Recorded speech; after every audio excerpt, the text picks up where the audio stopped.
What can you tell us about Tiger Woods, mostly, if we, your time with him? What'd you learn, first of all?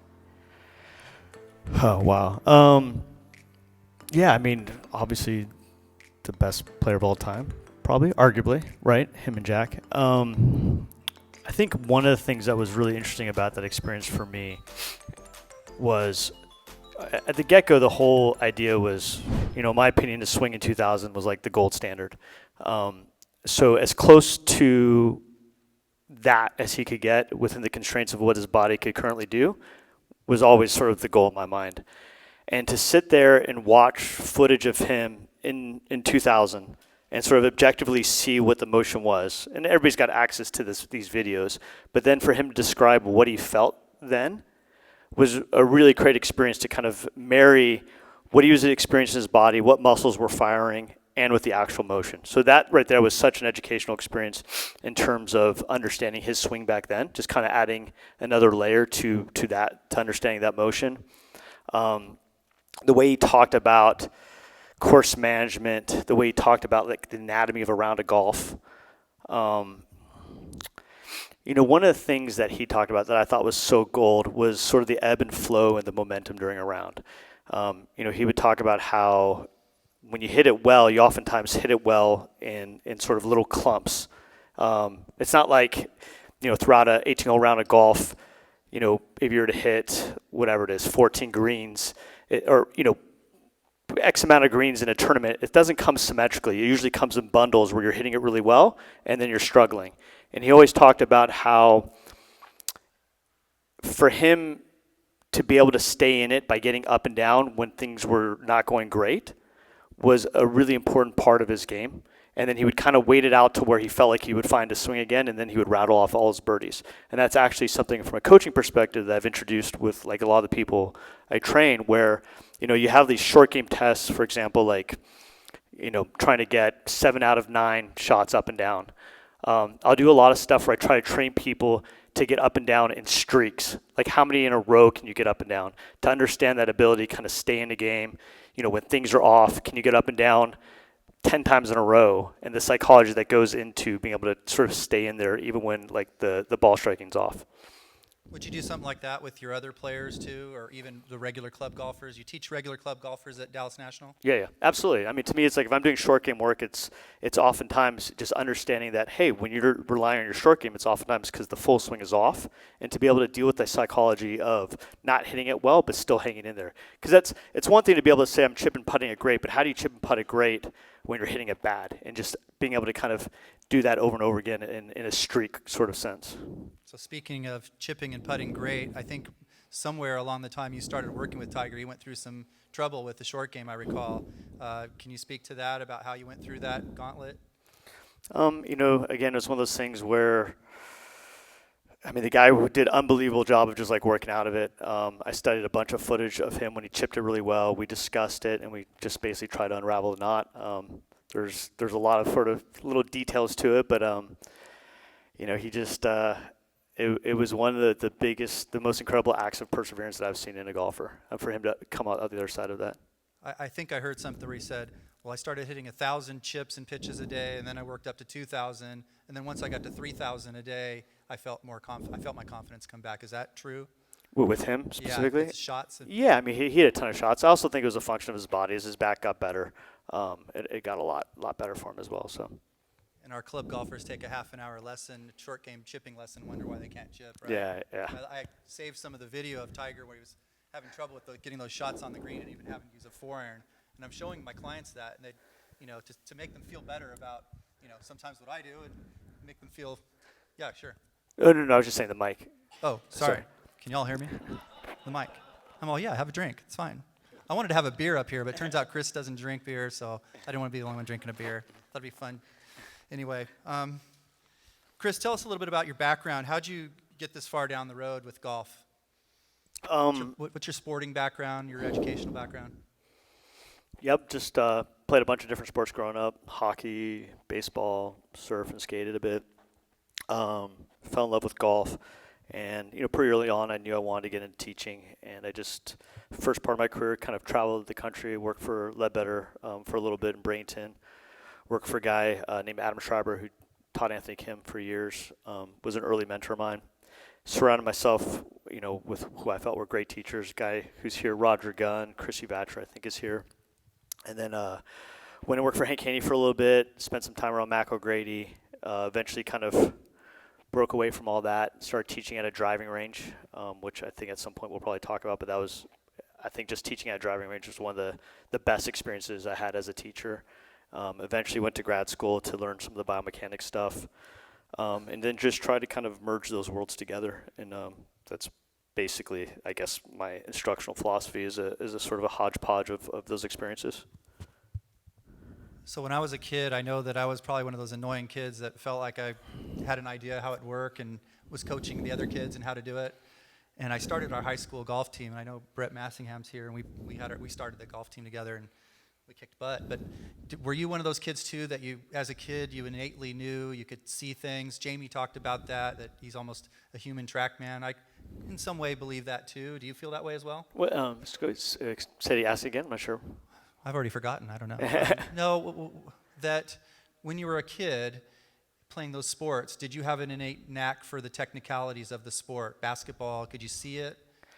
I mean, yeah. I mean, I feel like I'm fairly athletic, but I also feel like I'm the type of person where it's like, if I don't understand something, I'm going to try and go deep and figure it out. So I think, at some level, I think maybe not being the most gifted athlete has also helped me to be a better teacher, because you have sort of empathy of like, hey, this isn't necessarily exactly super easy, but you still got to figure it out, and you got to be able to like have trial and error. You got to be able to be willing to like fail in order to get better. And I think sort of being able to let go of short-term success is actually a really important part of figuring stuff out.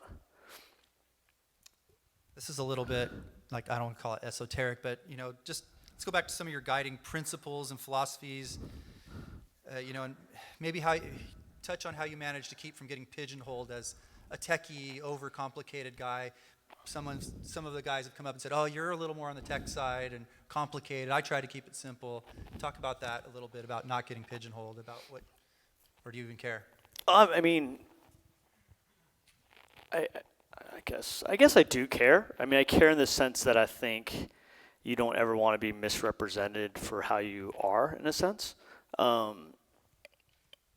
I compartmentalize it. Like, I think there's the research and development you do, the kind of going deep with stuff, talking to scientists, or, I think if you have a conversation, the hard part is like we could be having a conversation, or I could be having a conversation with like Sasha McKenzie or Art Maffei, and someone could be listening in and be like, what are these guys talking about? Like, just sort of out there, whatever. But that doesn't mean that's how you're teaching, right? They're like the two separate things. So I feel like for me, if someone were to come watch a lesson, it depends on the person I'm teaching, but it could look like nothing, like just super uneventful, say a couple things, really not technical. So I think, the conversations, the going deep is much separate than how a person teaching necessarily looks. And I think that's one of the misnomers that's out there with people who embrace technology, who embrace research, that in execution it means they're going to be technical. And I've actually found it to be the opposite. A lot of guys who I think kind of go deep with stuff, a guy like John Sinclair, John Hardesty, friends of ours, these are great teachers who they will go deep with it in terms of their research, but they're actually oftentimes the people I found to be the least dogmatic, the least sort of like has to be this way. They're very flexible in their execution. So I don't think, being interested in the technical side of it or the research side of it means you're going to be a technical communicator. So would you say for sure you're not dogmatic about or even have a preference for a given swing style? On your show, I remember one of the episodes has, and we'll see this up there, Lucas Wald, whose model is basically Jamie Sadlowski, who's got a huge long drive swing. And then it was maybe Grant Wade, is that the same episode? Mm-hmm. Where he's got more of a compact, more of a truncated, used coil type swing, but they both look great. And they tend to follow models. Would you say you have any kind of model you follow, or we just look at the person ahead of you? Yeah, I think for me it's constantly trying to evaluate the person. A couple things. It's like pulling in what's their time allocation. And also, like, you got to read a person. What they tell you isn't always exactly like what's happening. So if a guy comes to you and he's like, oh man, I want to change my swing, and I'm willing to like spend 2 hours, 3 hours every day, but I know he's got like 3 kids and he's got a newborn. It's like, yeah, that sounds great on the front end, but that's not the reality of your life. So I think so much of the game plan that you design for someone is based upon how you evaluate kind of like how they can allocate time, just being very practical with their life. This is actually something I've become friendly with Butch, and this is something I think he's so good at, is he's just so practical with the direction he takes a person, just kind of like what can they do, what will they do.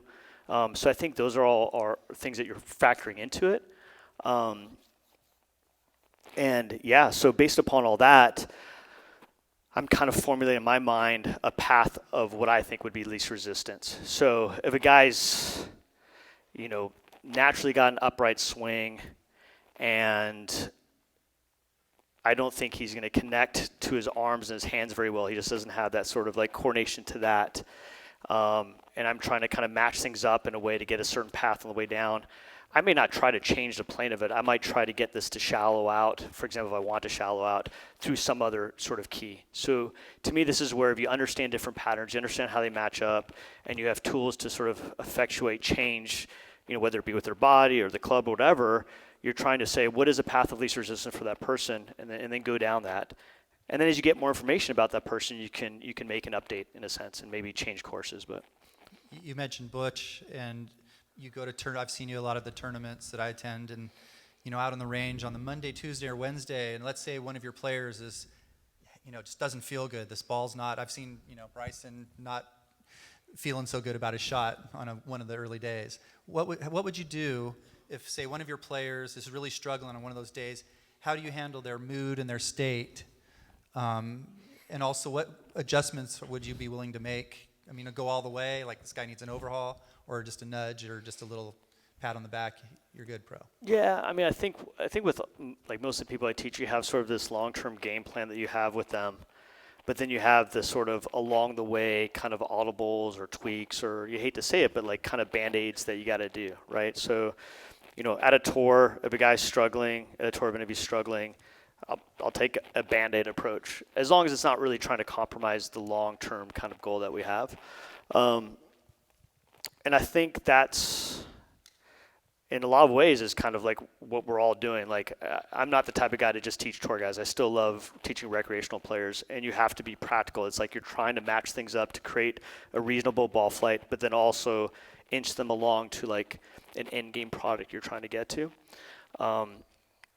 So yeah, I mean, I think you're always kind of doing those little Band-Aid tweaks, if you will. You mentioned about the cost-benefit analysis of trying to, let's say you have the number 100 player in the world versus a club golfer or the number 300 player in the world. Can you touch on that, about the sort of the strategies there? Yeah, so I think this is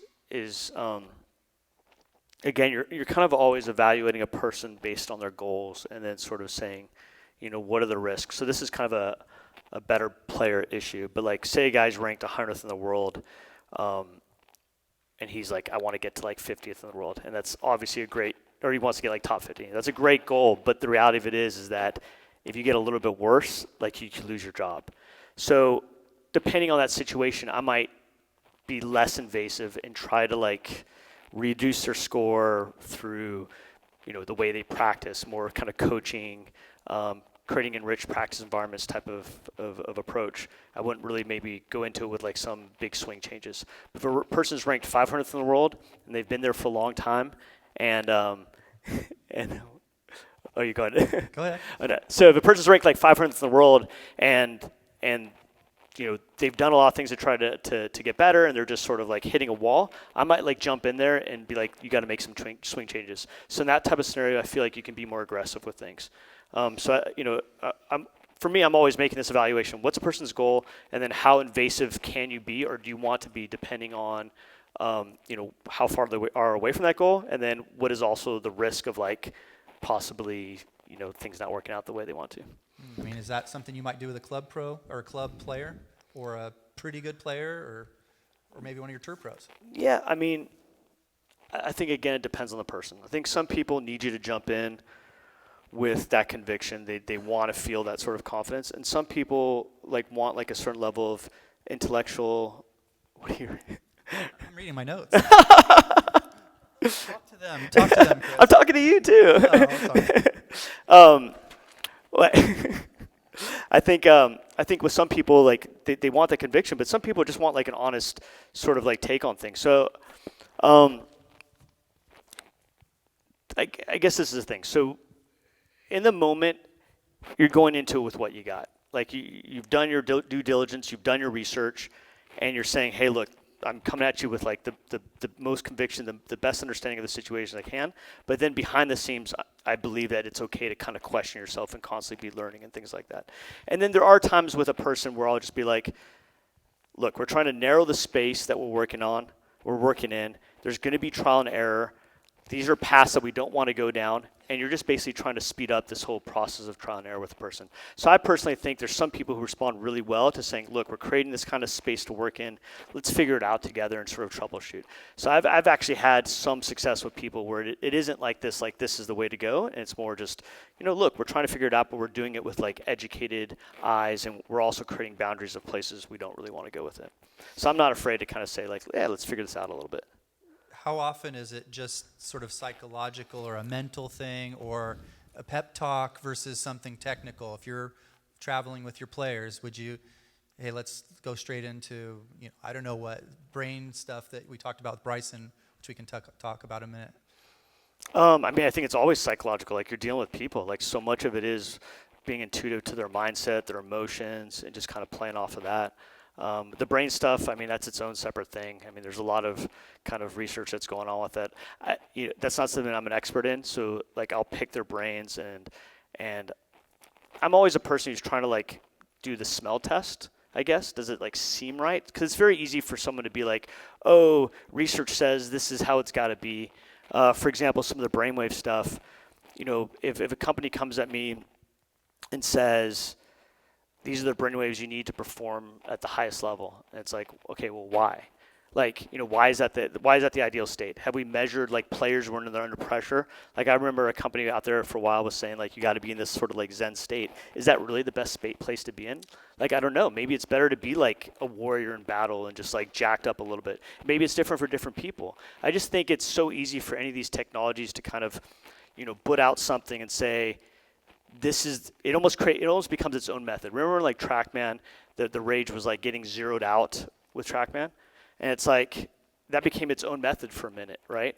To me, Bruce Litsky was out to in 6 degrees, Tom Lehman was in to out 6 degrees-ish, right? And they were both unbelievable ball strikers. So don't tell me it's got to be zeroed out. Same thing with brainwaves. If a company comes along and says, the brainwave's got to be this alpha, this beta, this delta, it's like, well, until we know what a guy's doing, when he's like basically choking on himself under pressure, don't come at it with some sort of dogmatic, this is the brainwave, profile that you need to have. So I think it's the same thing. This is where, from a technology perspective, I think like all of us have to be, like it's cool, you use it as a tool, but you also got to be wise about it. You can't it's very easy for someone or some technology to come in and sort of wave the flag of, we got this figured out, here's how it has to be. But that can become its own method really quickly unless we're asking like tough questions and sort of vetting it along the way.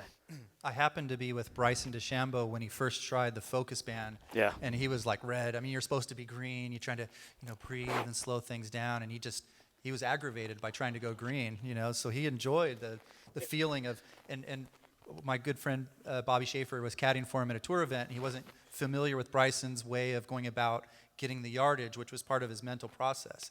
And Bobby's a pretty quick thinker, and he would get it ahead of him, and it would really aggravated Bryson to be able to go through the math, which maybe was pretty red brain or left brain, let's call it. So yeah, just what you said, Bryson did better with the red. Why? Bryson's obviously a great competitor. Like what year was this? This is about maybe 4 years ago. So he already won the U.S. Amateur at that point? He'd already won the U.S. Amateur. So he was already a great competitor. So like why is the green good? Just because some like company with a band and fancy graphs says green's good doesn't mean it's good. So that to me is part of like the questions that I think we got as collectively as a group, as more and more technology comes through, you got to ask those questions. It doesn't mean you throw the baby out with the bathwater and say technology isn't good. You just got to say, look, it's a tool and it doesn't necessarily define good or bad. It's just measuring things. and then understanding what good or bad will evolve as we use the technology more, we use it in different contexts, and there probably will be a good and bad for different people. One person's optimum brainwave profile for competition is probably, not the same for someone else. And again, it's just sort of a caution against like becoming method-based with any form of technology or swing stuff or whatever. I wanted to do something with a golf club. If Jamie's still in the room, does someone still have a golf club? It could be any kind of stick. I thought it might be interesting. I remember early in the show there, and we'll get to the show in a minute, I jokingly said that's a lot of fancy words, and I thought it might be good for everyone to quickly go through, hey, what is adduction, what's abduction, or internal, external rotation? Can we talk about that briefly just to get familiar with it? Does anyone have a stick? You need a stick for that? That's cool. I mean, you really don't need one. You want to do it, there you go. You good with that? Just it's kind of the new jargon, the new talk. What's the I don't know, lead not really. side, trail side, anterior? You don't want to talk about that? It's just language. I mean, at the end of the day, who cares what you call it, right? Thank you. Like, I think the only purpose of using anatomical language and getting familiar with it is so that if you wanted to talk to like a physical therapist or a doctor or something, you guys have a common language. Other than that, it's like, oftentimes with the people I work with, we create our own language. It's like, flat, bow your wrist, whatever, make it look like a freaking duck. Like, who cares, right? It's just like, as long as they know what you're talking about, that's the point. So to me, this is sort of like, goes back to like, at the end of the day, we're communicators. And going back to the sort of the technical side of it, like the whole reason I got into like biomechanics was because we're swinging this golf club at 100 plus miles an hour, we're hitting a golf ball, whatever, 300 yards. To me, it made sense to learn a little bit about physics, right? It's just like it's sort of happening, whether we like it or not. Like physics is happening, and then you're using a human body to do it. So it made sense to me to learn a little bit about the human body. At the end of the day, I just look at myself as like a translator of this physical reality that's happening to the language of feel for that person. And I think like if you're going to translate any language, if I'm translating German to English, it makes sense to learn both languages a little bit. Natürlich können wir das machen. Of course, I picked German. Picked the wrong. Warum nicht? I don't know German. So at the end of the day, I think, to me, it's like whatever, we can come up here and do that. I think that misses the point, at least of what I believe in. It's like you get caught in the weeds of like this language and that language. It's just like pick a language, understand what you're trying to communicate to the person, make sure it's a language that the person in front of you understands. I could talk to Art Maffei about anatomical stuff, and he's be like, yeah. But you talk to someone else, and it gleams over their eyes. It's not the language they don't know. It doesn't mean they're not smart. Doesn't mean they can't understand conceptually what you're trying to do. But you're using a language that's not available to them, and that to me is a problem. I know this is the core, probably 300 teachers in Southern California that probably do. Who wants to hear? Is anyone interested in that? What's anterior pelvic tilt and all that stuff? Anyone? No. Okay, good. We'll skip that. You're right. I've been wrong before. How about this? Kinematics versus kinetics. You mentioned biomechanics a minute ago. You want to talk about that? Sure. Kinetics are just like the forces that are involved is the simplest thing, and then kinematics are basically what you visually see. So if you look at a video, you're looking at the kinematics. Some of the stuff that Sasha's doing with forces in the club, that's the kinetics. Ground reaction force plates are kinetics. What the muscles are doing are kinetics. And these are some interesting things. So, at the end of the day, like, I think, at least for me, I'm probably still primarily teaching kinematics. It's just saying, like, spatially, how do you feel what's going on with your swing? Every now and then, like, pushing the ground this way or pushing it that way, that might be a relevant thing. I think I hear a lot of debates, like, online about, like, for example, like, your trail leg, should it straighten or should it stay flexed? And I think this is a really good example. Like, there'll be some player will write an article saying, I feel resistance in my trail leg. And then online, people will be like, no, look, it's straightening. So, excuse me. So, for example, if I were to take, let's say I had like something resisting here, right? And I were to push down on it versus, I'm going to push down on it my tricep will be firing to do that. Now, if I were to take like a really heavy dumbbell, and it was like so heavy that I couldn't resist it, okay, in that instance, my bicep would be firing. Now, let's say this and the dumbbell are invisible, and all you saw was my arm extending. Like, you wouldn't know what muscles are firing. You would just see the kinematics of the arm extending, but you wouldn't know if it was my bicep or my tricep. So, for example, the trail leg stuff, it's like I could either straighten my right leg, and now all of a sudden it's, you know, my quads, everything that would actually straighten it, or it could be my pelvis pulling my right leg straight, and I could be actually resisting it. So I'll go backwards again. So in this instance, when my arm is extending, that's an eccentric contraction of the bicep. If I'm going this way, it's a concentric contraction of the tricep. It just means that the joints moving this way and the muscles pulling out that way.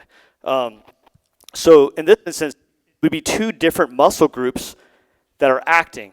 So I could actually be trying to resist my trail leg, but having it pulled straight. In that instance, I would actually feel like I'm resisting my leg, even though you would kinematically see it straighten. So this is where I think, you know, having some insight to what muscles may be firing, even though it's a black box, we're still like researching it, is really important. But that to me is where the kinetic side of things, yes, we know that we're starting to know some of the ground reaction force stuff. Yes, we're starting to know some of the club stuff. But we don't know all the muscles that are firing in the body when they're firing.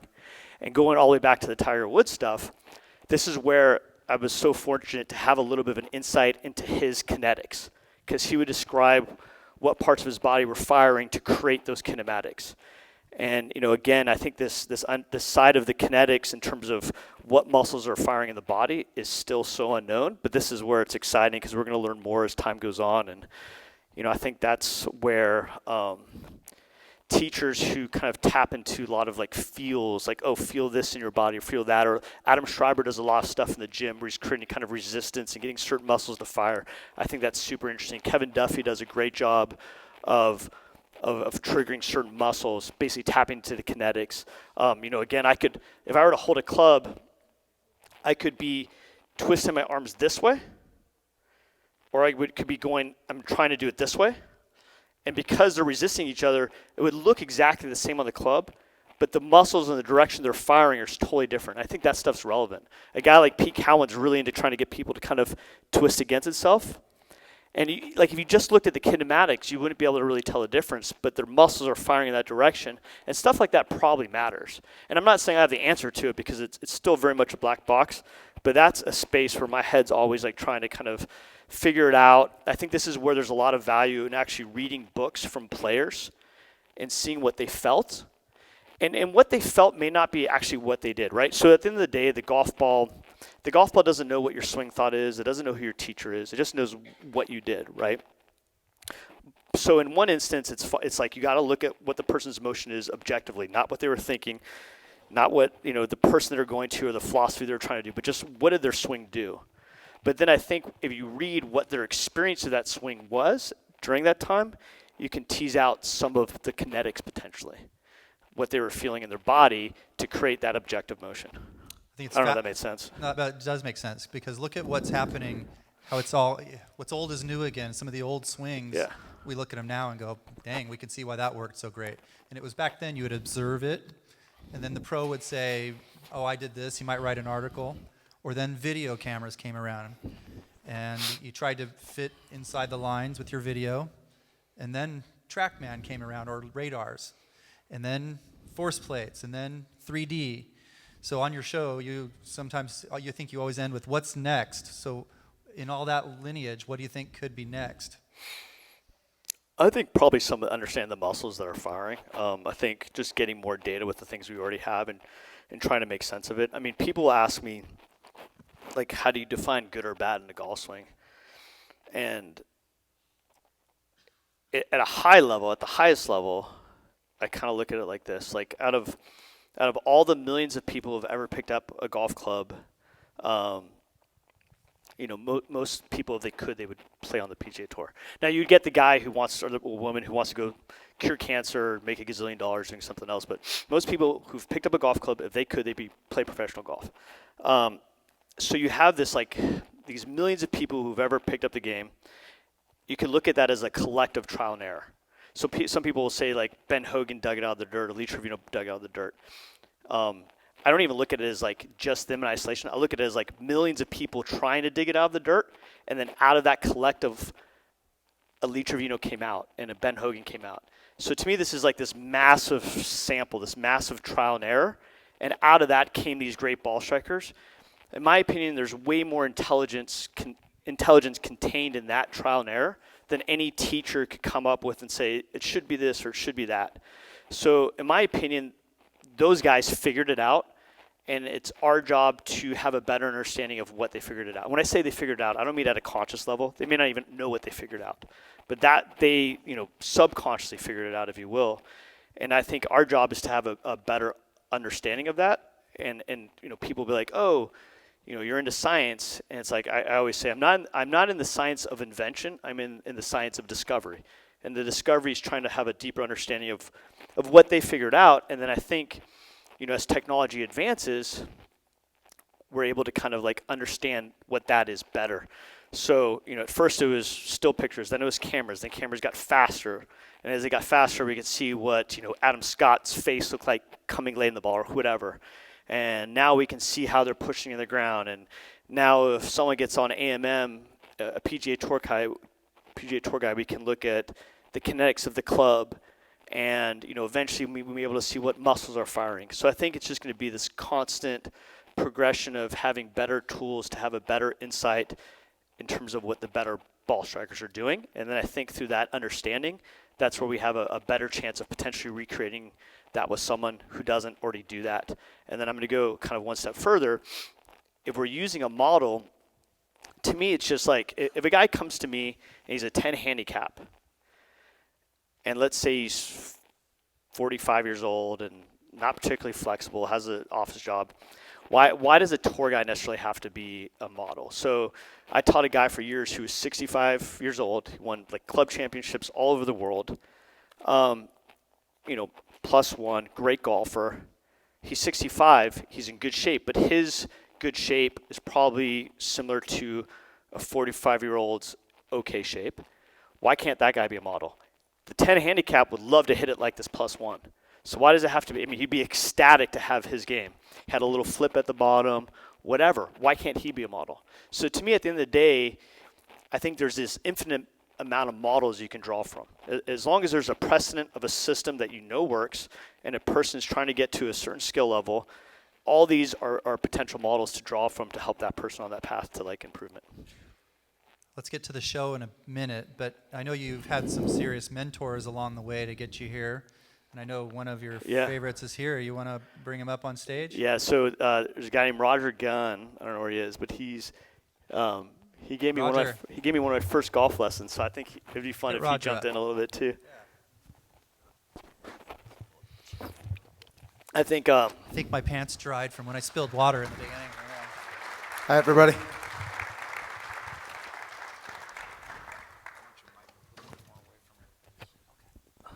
Sorry. I think we're trying to make this as like conversational as possible. So, anybody else want to come up? I just checked my world rankings. I'm ranked number 22,000 in the world, and you guys are going to be my team. I want to get to the top 21,000 in the next year and a half. That's my goal.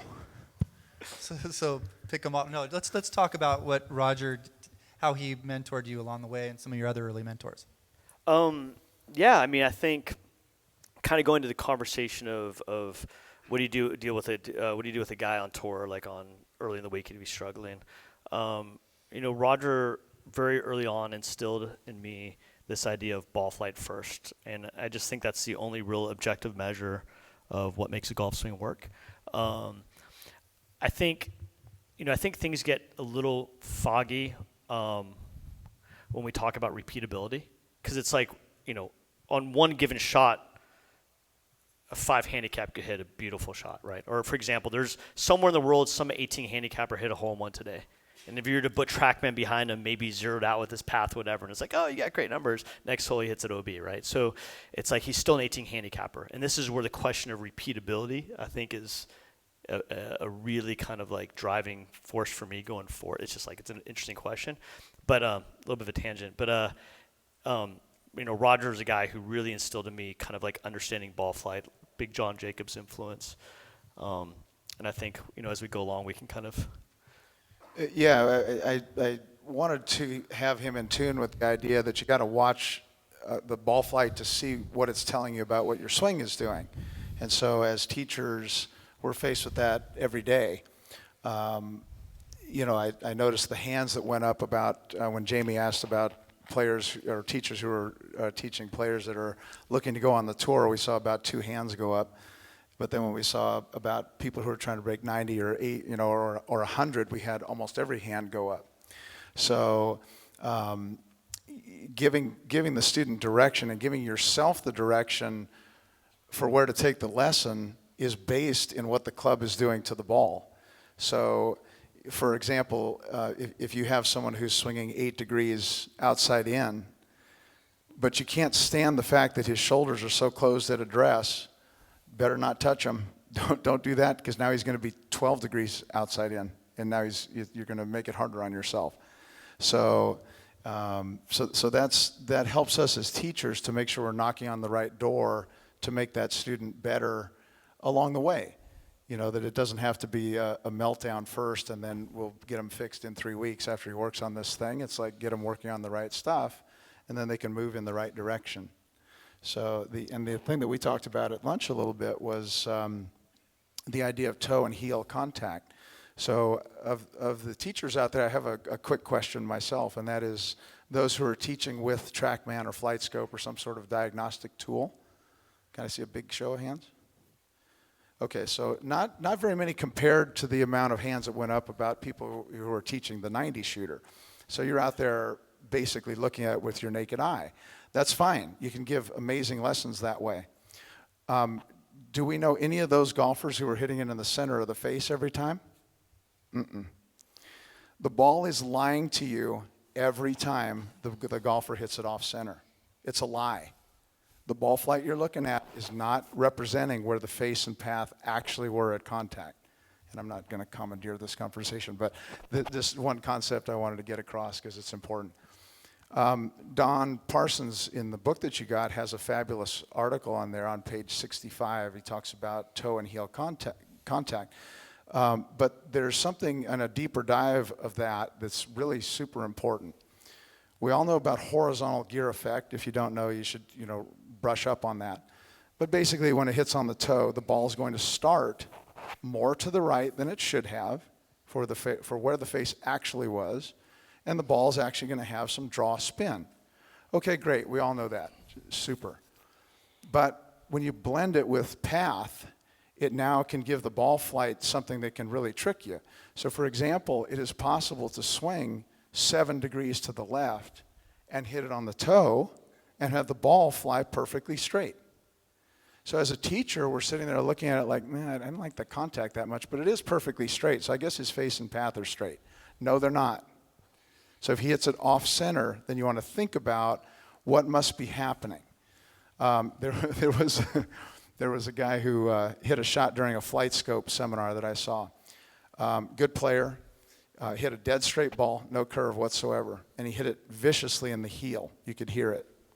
And as soon as I heard that shot and saw the ball flight, I said, well, he's in to out pretty good. And sure enough, it was 7 degrees in to out on the strike. So just a final thought in terms of what can come at you. I had an LPGA player come to me who was struggling mightily with her impacts. Her ball was starting straight with the driver and cutting away into the right bushes, okay? So our first inclination would be to say, okay, well, her face is pretty straight, but she's got to be swinging outside in. No, she was way inside out, but she was hitting it that far in the heel. So if you fix the impact, or if she did on a swing and caught it in the middle of the face, then it would act totally differently. So watch that toe and heel, those concepts when you're trying to figure out the ball flight. I'd like to add to that.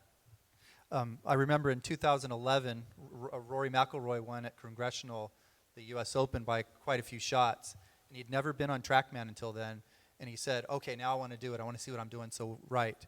And 11 degrees or something. He was going way into out and healing it. Yeah. And his smash factor was really low, but he was still a bomber, right? So I remember seeing the stats in that when it was available, that he was always toward the bottom. He was like 144 in the smash factor. We saw that, Patrick Cantlay is number 1 at 150. He just hits it in the nut every time.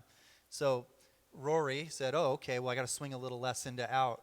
Or no, I got to start hitting the sweet spot. And then he started hooking it, of course. So this is where it's like golf swings are little ecosystems, right? And you got to be really careful, especially if it works. It's like, I gave this in a presentation somewhere, but it was like, if someone's like, I don't like spiders, let's get rid of all the spiders, and now all of a sudden you got a bunch of flies type of thing, right? So you got to be really careful. It's like, I remember I gave a lesson to a college kid one time, and he was a little out to in, and he would hit off the toe, and he kind of hit a straight ball flight. And then I was like, you're hitting off the toe, let's try to hit off the center of the face. And all of a sudden, that into out with the toe gear effect, it canceled it all out to make kind of a usable ball flight. It's like way right. And it was like that toe ball felt center to him. His whole brain had recalibrated that was solid to him. And hitting off the center of the face felt weird, and it created a horrible ball flight. And it's like, sounds good, you should hit off the center of the face, but how does it fit the overall ecosystem? And I think for me, that's part of when I'm working with a player. It's like I'm trying to get a couple steps ahead and say, okay, if I do this as best as possible, what else could piggyback along that may not be great? And then you try to either mitigate that or just kind of account for that. So I think you're constantly playing this chess game with people. It kind of goes to like the idea of keeping things matched up. It's like you're trying to get them from point A to point B, but you're trying to make that process as painless as possible. And I think that's where you are trying to keep the system in balance.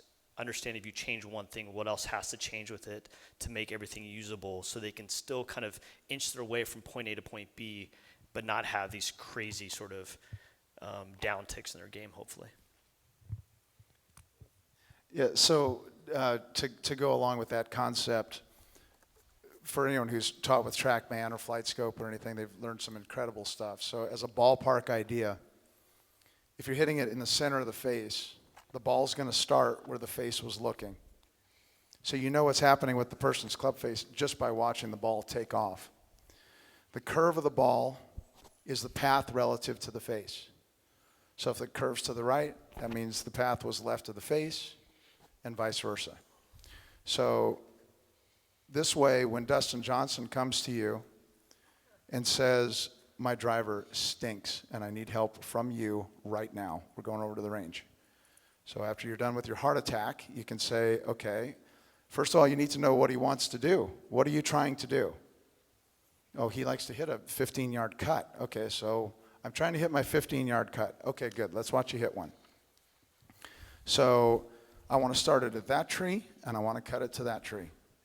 So he gets up and hits it, of course, 340 yards on the carry, right straight at the first tree, and it doesn't curve to the other tree.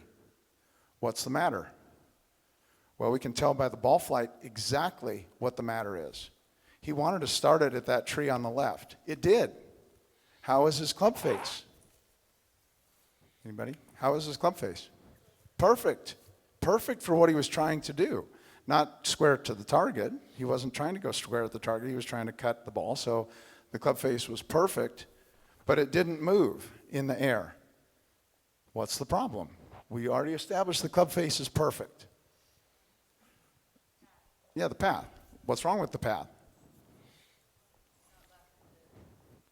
Yeah, it's not left enough. Okay, so there it is. So now we're looking for, why is Dustin Johnson not swinging enough to the left? Well, Dustin usually stand a little more open than that, so why don't you go ahead and stand a little more open? There it goes. Boom. So it can be as simple as that, no matter who it is, whether it's a ranked beginner or someone who's a superstar like that, the ball flight principles are the same. I'm kind of curious, and I don't really think there's a right answer to this, but out of everybody in here, how many people, if you have a student that you're kind of working with in somewhat of a long-term fashion, do you teach ball flight laws to so that they can kind of diagnose their own shots? Like, if you do teach it, raise your hand. Okay, so most people. Pretty good. Yeah. I mean, I feel like if you have a relationship with someone that's going to be somewhat long-term, like to kind of give them that tool set to be sort of autonomous with their own kind of ball flight diagnosis, I think is good usually. I mean, I remember working with a guy. He was a really smart kid, but he hit a shot. The divot was at the target, and it started a little bit left and kind of fell right. And it was like, and people will say divot doesn't matter, but it's like, for the most part, the divot's going to take the shape of the plane you're swinging on, and you're hitting down when you make contact because the divot's in front of the ball. So in a sense, the path should be a little bit right of the divot. So I was like, what can you tell me from that shot? And he figured it out. He's like, okay, divot's at the target. I know that's taking the shape of the plane. Path's going to be a little bit right of that, but the ball started a little bit left of the target, so that's where the face is at. But that means the face should be close to the path, so this should have hooked. I must have hit it off the heel. And it was a very deductive reasoning with that information he was given, and it was like, all right, I'm glad I taught you like this stuff because that was awesome. I want to have one more question about that. Is this on? Can you hear me? No or yes? Yes? All right, so no? I'll talk louder. All right, vertical swing plane. So with all that stuff, the centeredness of hit, the face path, angle of attack, how much do you guys pay attention to, while I'm doing this, to this? When you read a number, you get like a 64 or whatever for 7-iron, something like that. Like you mentioned, hey, this way. Was that one of the numbers, the swing plane number, when it say like 75 or 60 or 55? I have a student who's a pretty good little player, and she can crush it, and she's on 70, and I'm on 55, and we can hit the same club. Yeah. I pay attention to it with the golfer. What do they tend to play their best with?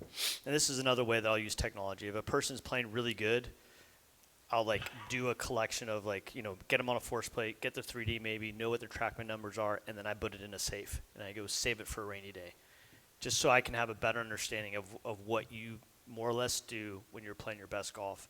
And to me, it's like, I know there's been trends with trying to get the VSP low, or high. I mean, I've seen great ball strikers that are on either end of the spectrum. And just sort of a little bit of a tangent, vertical swing plane and lie angle aren't necessarily the same. So, for example, if I were I don't know how important this is, but if you were to take TrackMan, it's just measuring what the head is doing in space. It's not saying what the handle's doing. So I could have low hands, but have a vertical swing plane that was actually really high, because it's just tracking with the head. So if you're just to trace that head and ignore everything else, that would be a very vertical swing plane. Or it could have a high hand but have the club head low, and that would be a very low vertical swing plane. So it's actually not perfectly representative like what the lie angle is at impact. You could be a high hand player and not have a super high vertical swing plane. So just whatever. Just something to kind of be careful of. Check. That's better. Thank you. May I expand a little bit on what Chris said just a moment ago? Certainly.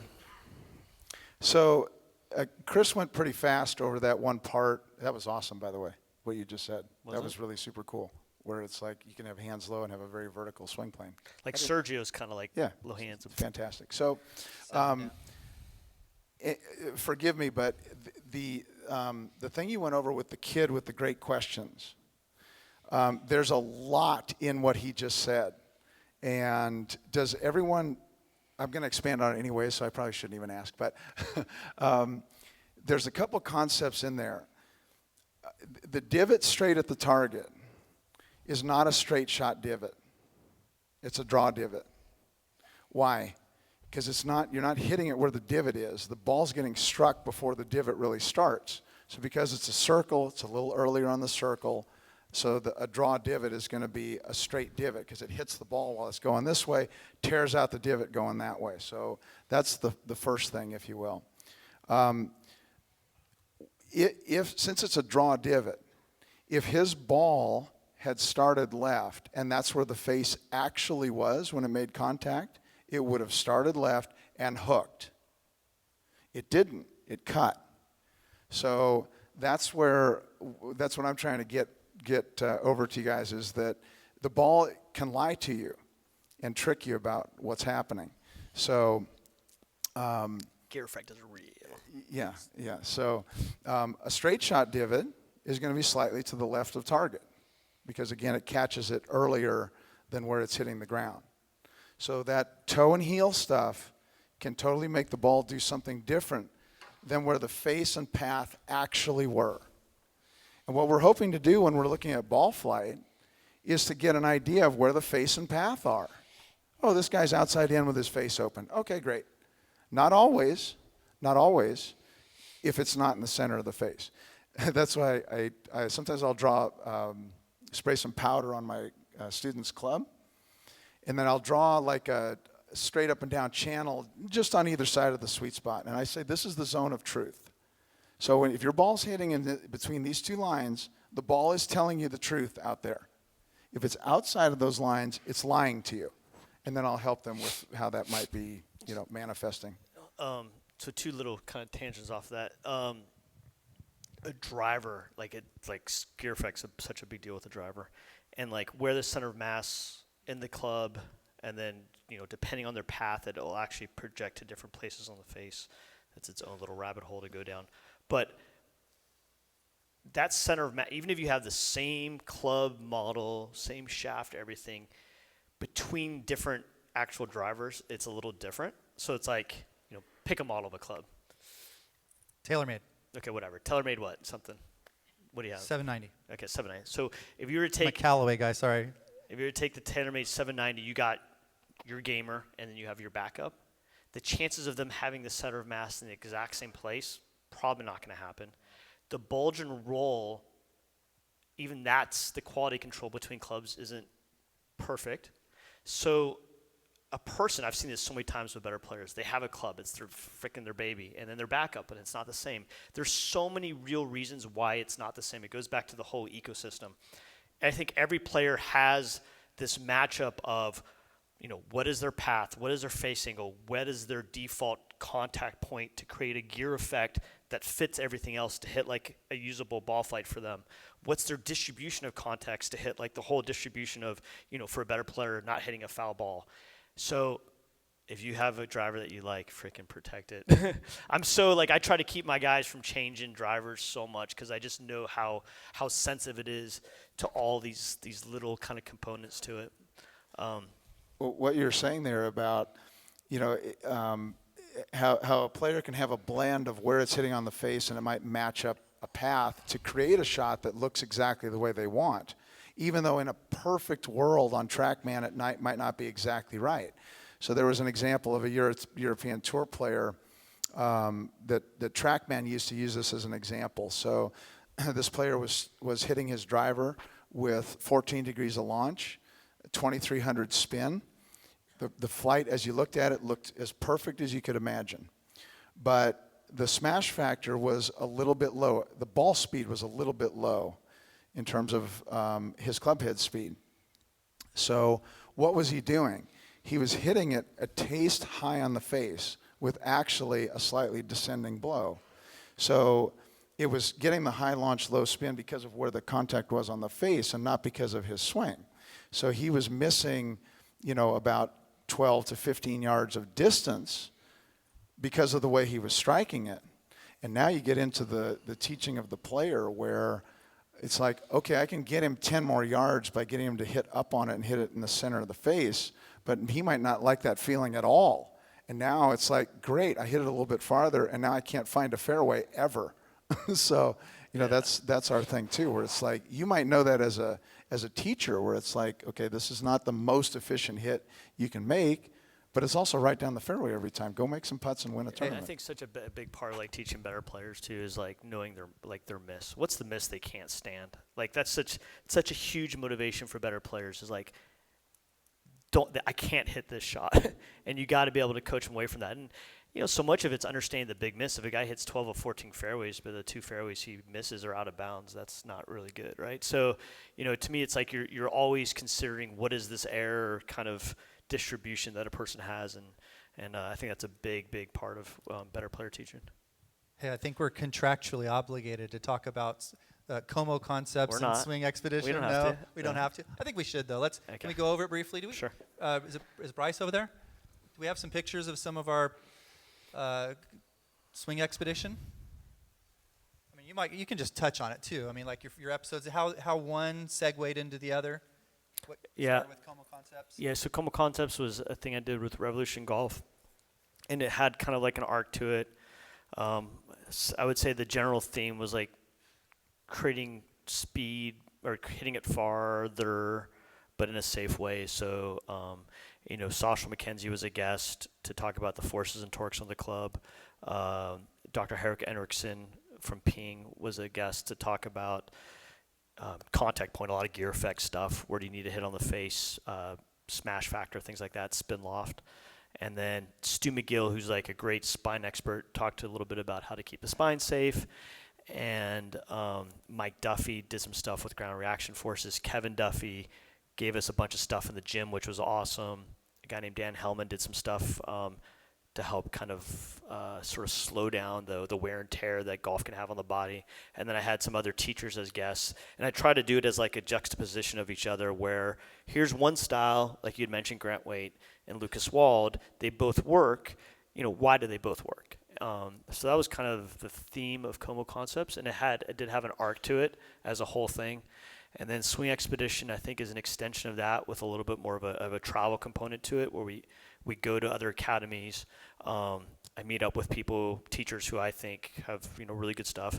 And again, like this is, to me, there's a little bit of this narrative out there that's kind of like anti-teaching, and it's just I don't get it. I mean, I'm out in the teaching world, and I feel like so many smart people teaching right now. They're so passionate about it. We have technology. We have people at universities doing research. It's like this is the best time for someone to try and get better at the game.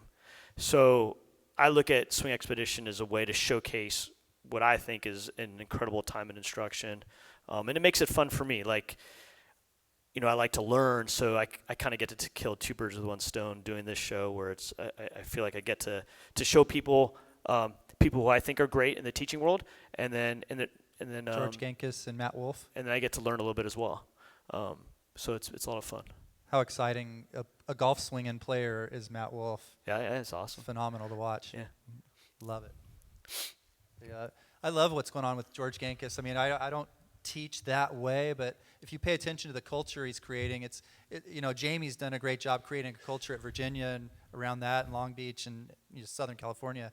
But I mean, Gankis, there's a whole thing going on there that's got a vibe of a lot of fun. It's disruptive in a way. Yeah, I mean, at the end of the day, it's like we can't lose the big picture to this. It's supposed to be fun for people, right?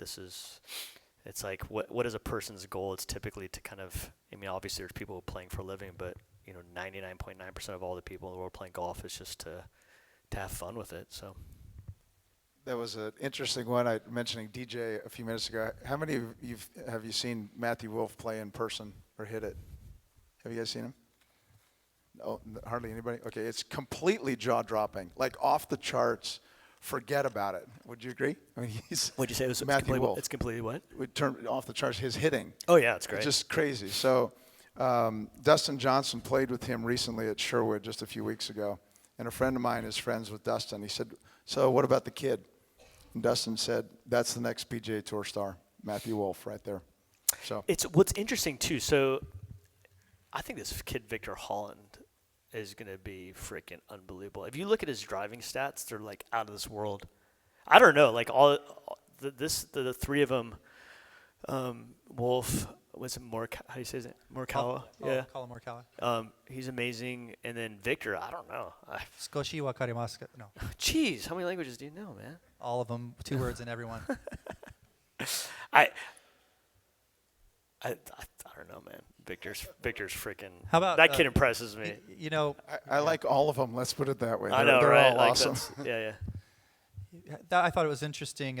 Mike Adams, that was an interesting episode. You want to touch on this guy? He's sort of is he the number 2 ranked teacher behind Butch in the rankings? I mean, touch on what he's all about. Yeah, Mike is the godfather of tailoring a swing to a person's body. So, I mean, he's just got so much gold with, I guess you could call it like that.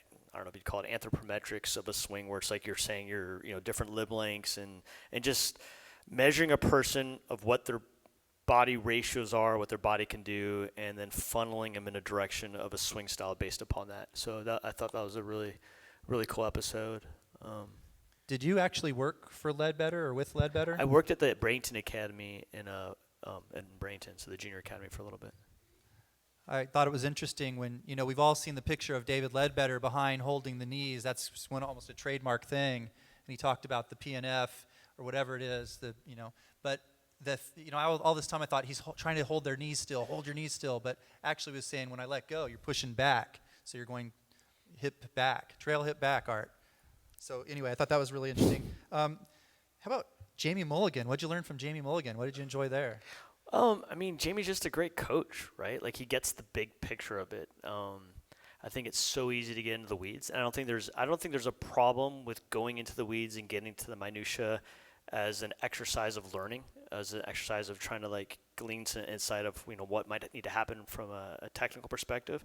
But at the end of the day, we got to coach people from like kind of a big picture, high level.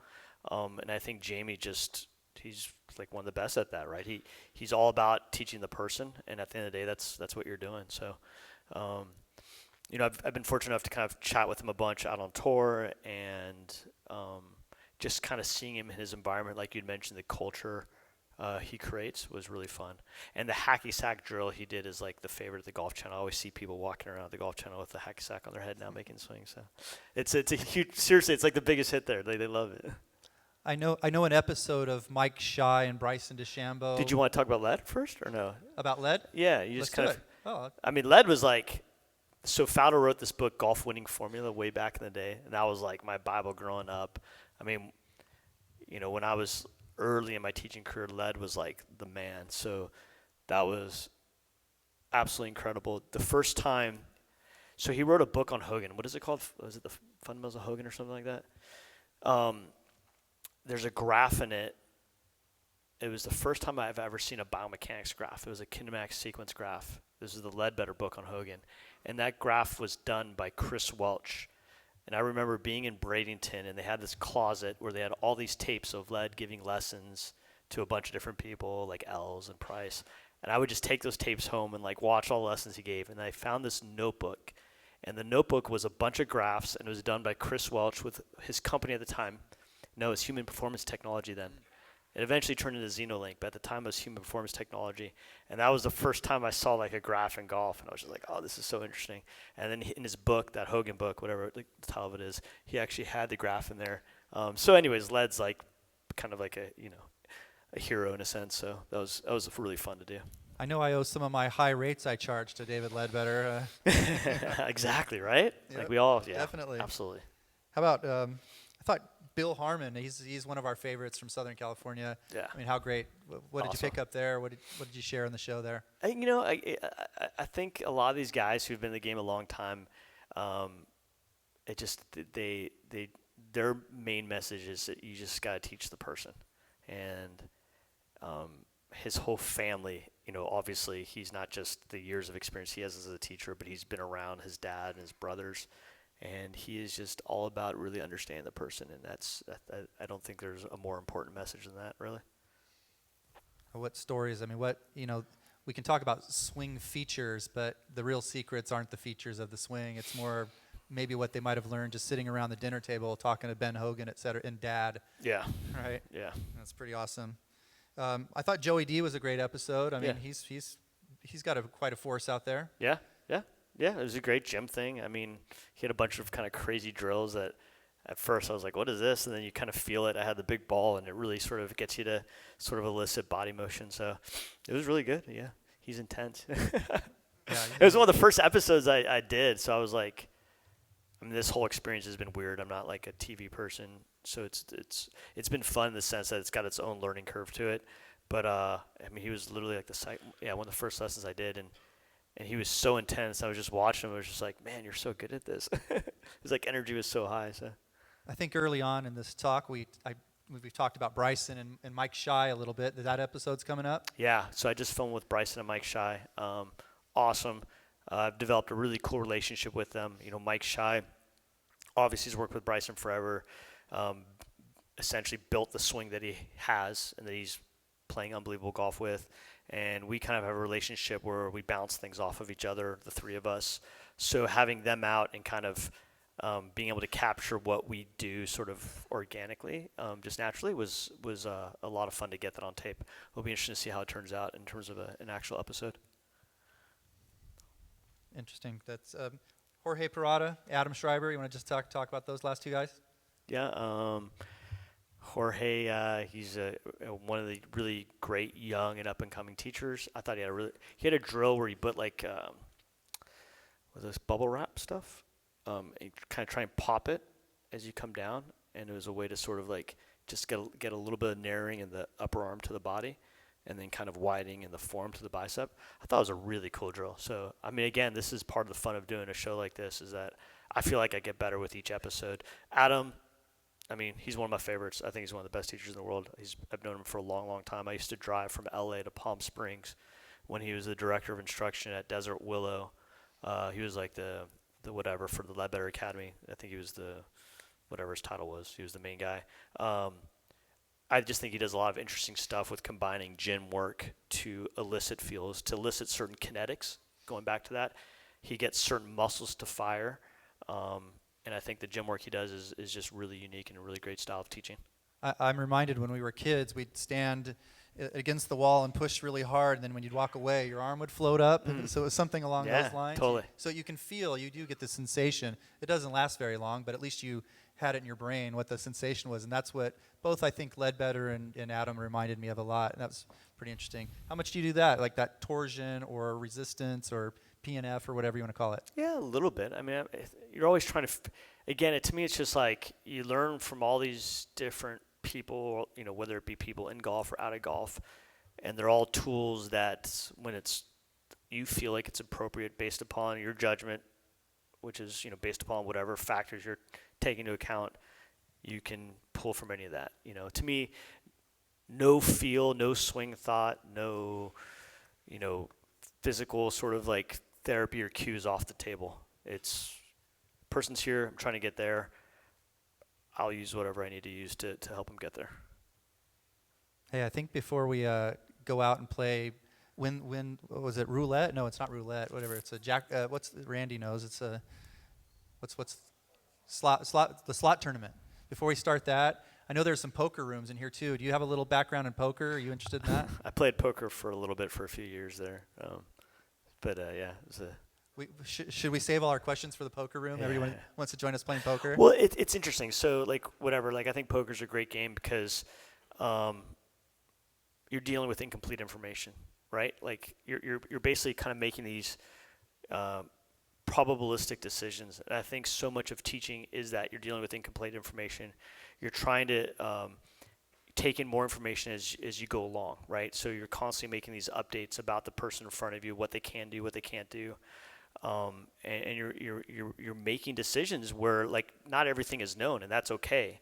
And I think having that mindset and kind of taking solace that you're in the fact that you're taking as many variables as you can, and you're making what you feel is the best decision for the long run, is very sort of poker mindset. And I think, you know, I actually just did an episode with Scott Fawcett. I don't know if you guys, who's familiar with Scott. He does the decade course management stuff. It's great.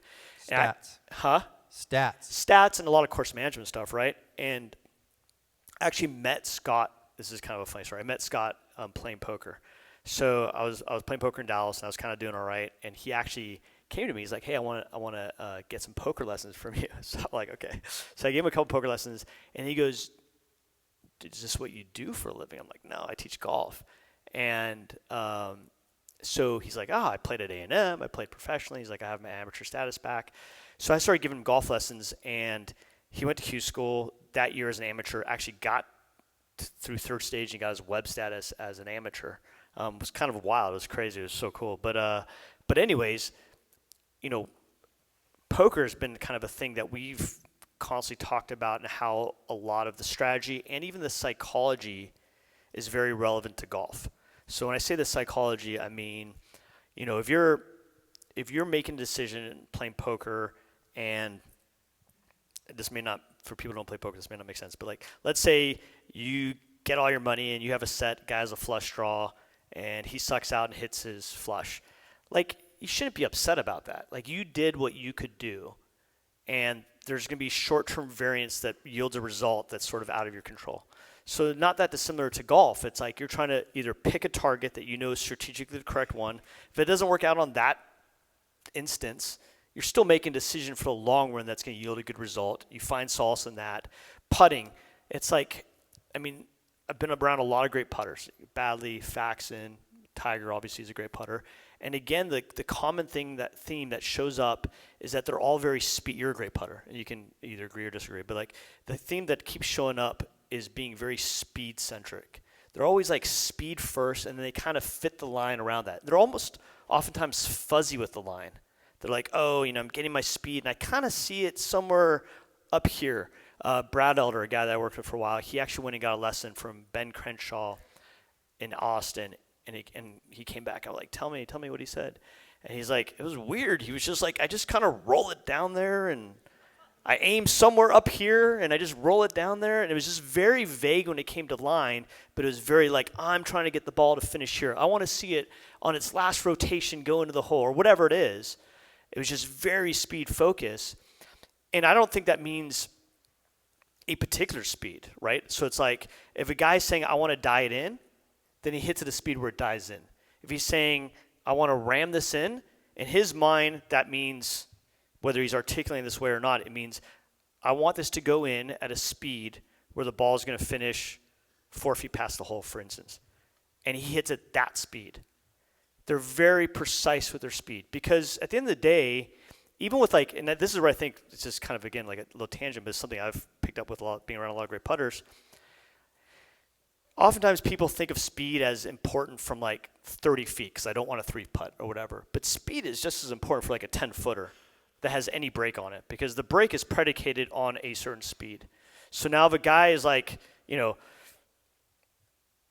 left to righter, hits it, doesn't go in, goes by 3 feet, he's like, oh, I pulled it. And it's like, nah, dude, you didn't hit the speed that you're sort of predicting. So even with the shorter putts, that's where I try to get people as focused on the speed as anywhere else, because again, it's a function that's going to determine whether you're making your 10-footers or not. Has anyone here watched Ben Crenshaw up close from down the line putt? Raise your hand if you've done that. You've seen it then. You know it's not some perfectly straight back, straight through, or even a perfect arc. It's got a loop, and he kind of hits down on it. It's the most non-neurotic, fluid thing that it's as though he doesn't even care, and it's the most perfect speed. I've watched him at the Masters for a lot of years. I've had the good fortune to go the last 17 years. And he's always out there, and, cigarette, drop 3 balls, boom, boom, boom, perfect speed. And all the strokes even kind of look a little different, and it's just perfect. Yeah, it's wild. Perfectly imperfect. Yeah. Yeah, I was going to say of what Chris is saying about doing the best you can do, performing, but it doesn't always mean that the result is going to turn out well. So you compare the 2 putters, the one guy who sets it on the left lip from 5 feet, rolls it absolutely perfectly, goes 12 inches by, putt doesn't break. Compare that to the guy who sets it on the left lip, pulls it 4 inches outside, and hits 3 spike marks and goes in. It's the first guy that's going to be the great putter over time. So if you hit a great putt or even a great shot that doesn't turn out so well, that's one thing I tell my students is that every time that you hit a shot that you would have liked on the range, but it doesn't turn out well on the golf course, you just made a management error. So figure out what it was. What factor did you miss that it didn't turn out well? So that was something that's always helped me as someone who wasn't the most talented guy in the bunch, but I got a lot out of my game because of stuff like that, as I would, try to learn and see what's smart and get better the next time. Yeah, and then kind of going back to like where the whole putting kind of tangent came from, it's like, I encourage guys to find sort of comfort, like hit at the right speed. If you feel like you hit the right speed, whether it goes in or not, don't worry too much about that. There's inherent variance to like the way the greens are or whatever. If you hit it more or less the right speed, you did your job. And just kind of, that's sort of, with the course management as well, that's where I think you can take some sort of the philosophy of poker strategy and the psychology that goes with it, and it's very relevant to golf. And the episode I did with Fawcett actually turned into a lot of like mindset stuff, actually, talking about that, which was really cool, because we went into it with the intent of it being like a strategic thing, and it actually kind of ended up being more of a psychology episode. I wanted to expand on that about course strategy, by the way. There's something that's kind of cool. Anybody who's taught with a TrackMan or whatever will see this. We all see it every day, actually. But the shot pattern that someone will hit will almost always be off angle, where the misses to the left are longer, the misses to the right are shorter, because when you miss it to the right, it tends to have an open club face, more loft, go shorter. Get over it a little bit, it's going to go a little bit longer. So that plays very strongly into your strategy, because the target can either be friendly or unfriendly depending on how it sits and how it matches your shot pattern. So probably, arguably, the most famous hole in the world sits the wrong angle, and that's 12 at Augusta. So 12 at Augusta has trouble long left and short right. Where do you always see them? They always miss it short right, or they miss it long into the bunker or into the trees sometimes. You never see them short left splash in the water, do you? Unless it's a front left pin that day and they hit it fat or something. Have you ever seen anybody on the tee box on 13 long right? Yeah, that's right. So they had a stretch where it was like 5 out of 7 years it was won by a left-handed player. That shot is significantly easier for Bubba and Mike Weir and Phil Mickelson than it is for us. So, which is weird. Perfect. But you want to think about that in terms of your strategy. So if you got a situation where you got trouble long left and short right, that's a yellow light situation. So you better not challenge that one too much. I can't believe Molinari hit in the water this year on 12. Oh, he's a machine.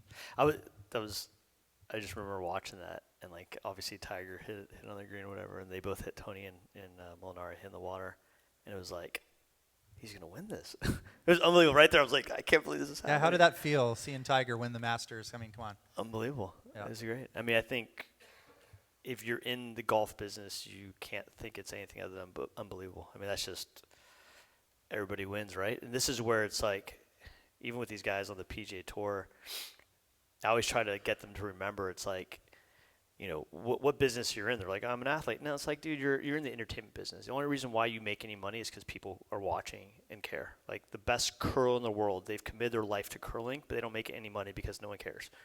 I mean, it's just the truth, right? So like, don't forget what the business you're in is. It's entertainment, and you know, yes, you're playing in a golf tournament, and you could say it's a zero-sum game because if you play better, it takes away money from someone else. But there's also the idea of the GDP of golf, like growing the purses, right? And this is where, if you guys are doing stuff to like at some level promote other people, or what Tiger did, right? He grew the GDP of golf.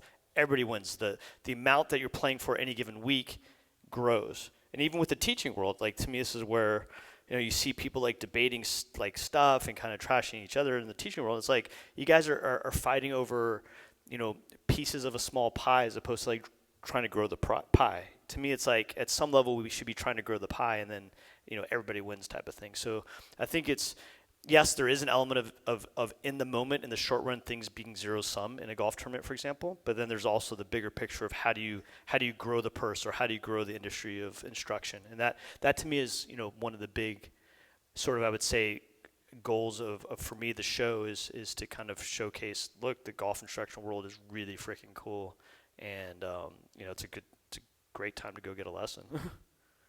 So Ledbetter was like Palmer, and you're like Tiger. No, yeah.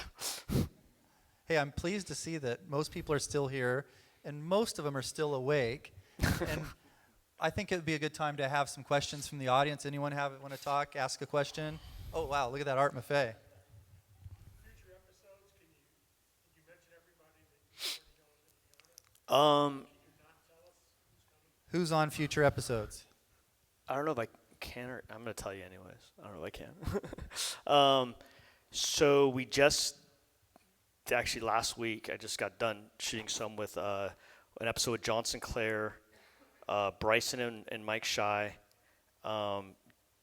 Chuck Cook, UT men's golf team. We went to Austin. We did 2 episodes at the UT men's golf club, which was super cool. And yeah, it was really cool. We did a college team, which was kind of cool to see how they practice. And then Scott Fawcett. And there's still some left to air this year, but beyond that, I don't know. Like, we're going to do some more, just haven't quite. I mean, I got people I know that I think would be all. I mean, the hard part is, to me, it's like, it's so funny. I pitched this idea to them at the Golf Channel. They're like, oh, that sounds great, but, you know, how many, like, good episodes do you think you can do with people out there? I'm like, dude, it's endless. Like the well is endless. I And know someone with some Hollywood good looks and athletic physique. so, but I know, I just think that there's so many interesting people out there. It's just like, I mean, I feel like there's just so much great content. So. Another question back there?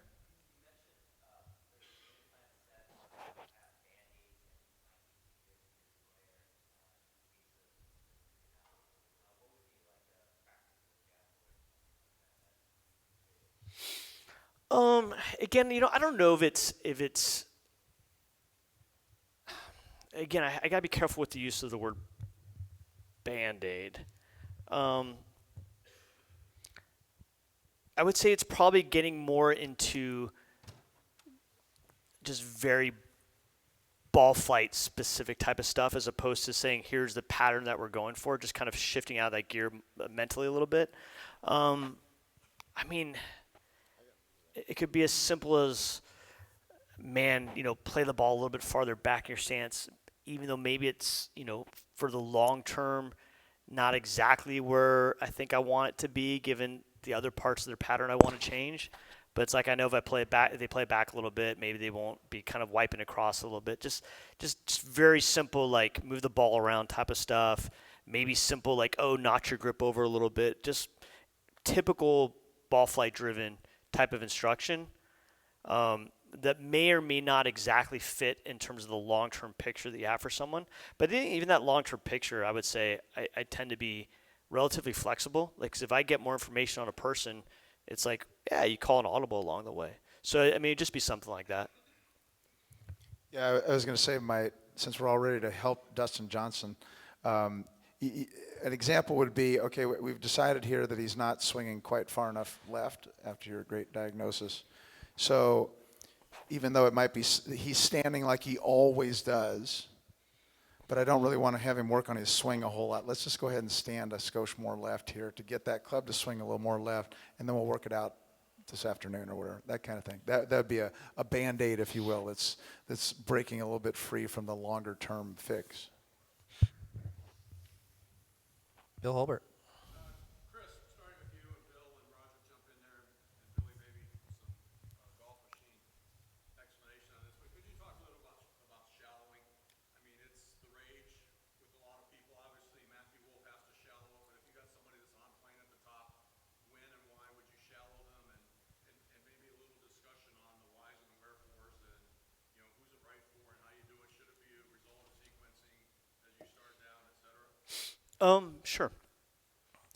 So I think this is where it kind of goes to matchup type stuff. There's the physics part of it where if you have a center of mass and you have like the force vector and it shallows, it's going to want to kind of tip it this way and square it up. So if I were to shallow the shaft, this is going to want to kind of follow this, which is going to create basically a torque to make that lead arm, what they would call supinate, which is square in the face. So that's the physics side of it. Now, is it the right thing to do? I don't know. Like, to me, you get a guy like Sergio who, is very high right shoulder, kind of his pivot's very much this way.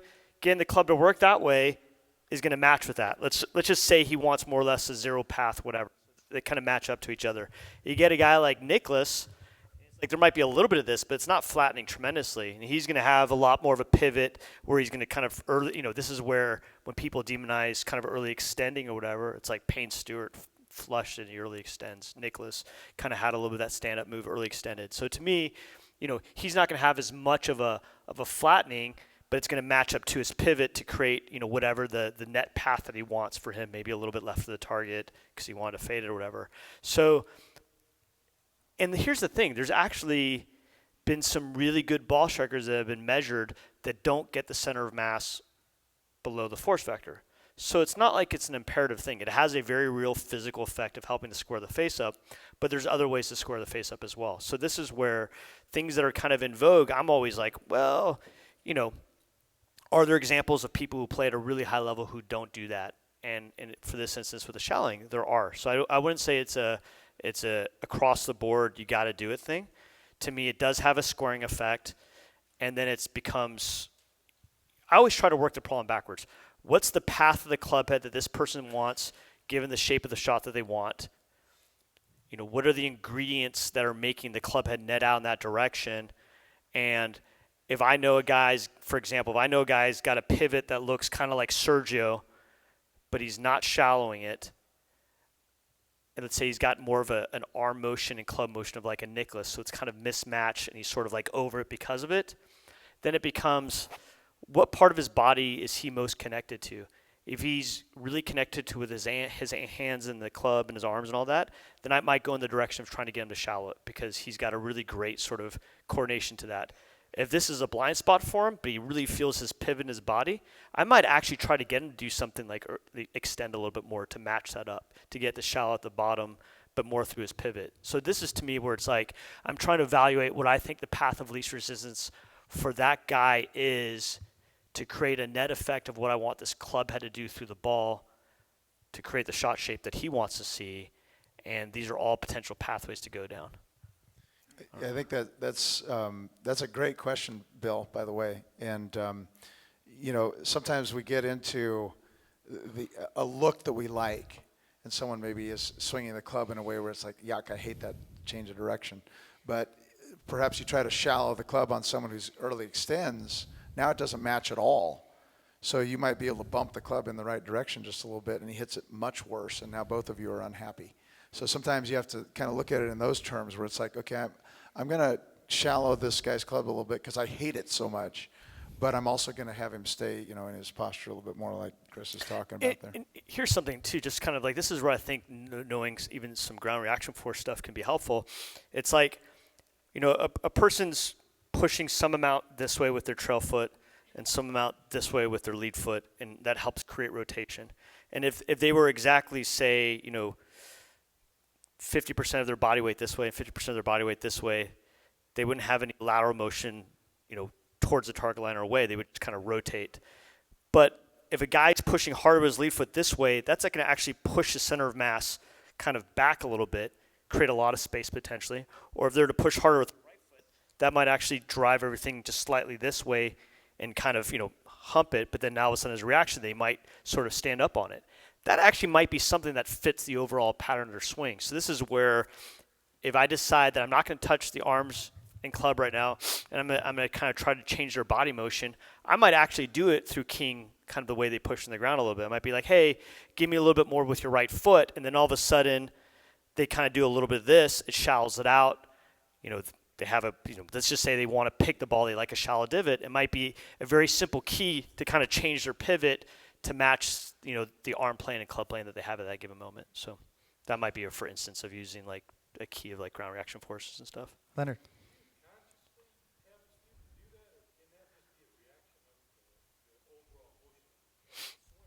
Both. I think you're always trying to go as much as possible with things. At the end of the day, so you're saying an overall reaction to the swing, they're going to be conscious of something if you're changing it, right? So if they're changing something, you're going to have to key in on something for them to be conscious of. Are they being conscious of their pivot? So, for example, are you trying to rotate and that causes air quotes shallowing? I don't know if rotation actually causes shallowing. Like I've seen people rotate and steepen it more. I think when we see people shallow the club because they're trying to rotate harder, it's more or less, it's usually with a better player, and they have a sense of like, they know they want this club head to travel more on kind of this trajectory, for example. And let's say their body's slow and they get the club head to travel on that trajectory, and it's kind of a steep shaft, right? Now all of a sudden, if they go this way, their brain's like, I still need to get the club head to travel on this trajectory, so they sort of react to it to shallow. But someone else could say, hey, rotate more, and they could just still go in this way. So rotating the body doesn't necessitate like the club shallowing. You can not do it. So this is where if I feel like someone's got a really good sense of the trajectory that the club head wants to travel on, and I want the shaft to shallow, maybe I'll do it through trying to get them to rotate because I feel like they're going to just subconsciously get it on that shape. But some people will come over it even more. Leonard, let me throw my hat in the ring there. So if it was tennis, for example, and we had a forehand, and you had a beginner, and they kept going this way and this way with their forehand, you could say, hey, try this, because this is a little more powerful, the same way water skiing behind the wake and going off to the side and cutting back over the wake accelerates you quite a bit instead of just going straight behind the wake. So, I mean, I go ahead and tell people, let's see if we can put a little loop in. It's not off the table. Yeah. I mean, I'm not saying you have to do, but I don't think that's off the table. I mean, there's plenty of guys who don't rotate a ton, like, you know, Tommy Fleetwood, Sergio Garcia, Justin Rose. I mean, they're not clearing early, and their arms aren't staying high and working out, but the shaft is still coming down on a great plane. So,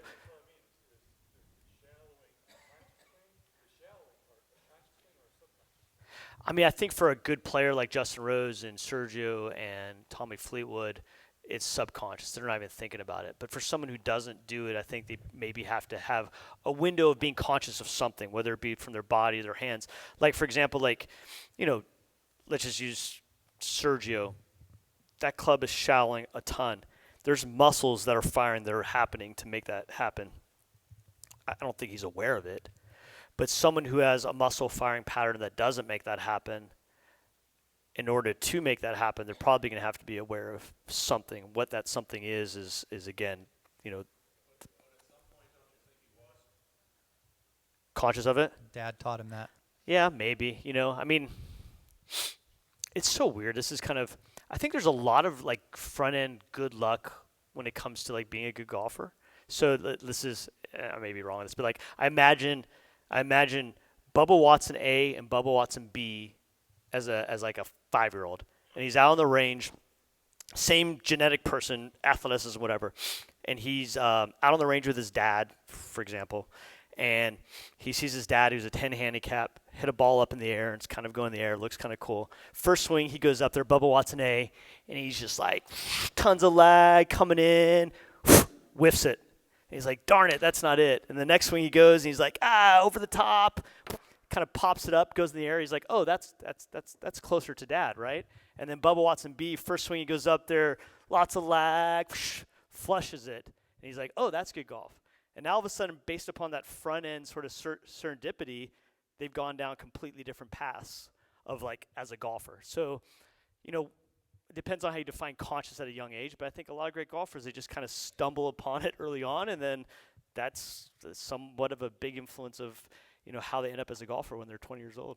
Yeah, I think if you were to give, 100 brand new golfers a golf club and say, here, take a crack at it, you're going to have, 5 that swing really, really well and do all kinds of amazing things. You're going to have 5 at the bottom who are holding it upside down and everyone else in between.